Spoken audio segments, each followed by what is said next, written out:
Здравейте! Днес искам да поговорим малко за сватбите по фъншуи. Даже планувам да направя една такава поредица.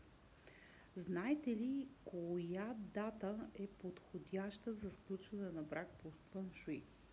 Подходящи са дати, които завършват на 8, 9, 18, 19, примерно е такава дата. 28, 29. Ако не ви харесва това като дати или пък тези дни не се падат събота и неделя, може да изберете такива дати, които са примерно съчетани, техният спорт прави цифрата 8. Примерно, такава дата може да бъде 26, може да бъде 17. А още по-подходящо е когато 8-я ден на 8-я месец, примерно, и годината да завършва на 8 или на 18. Така че числото 8 е много подходящо за сключване на брак по фъншуи. Това исках да ви споделя днес.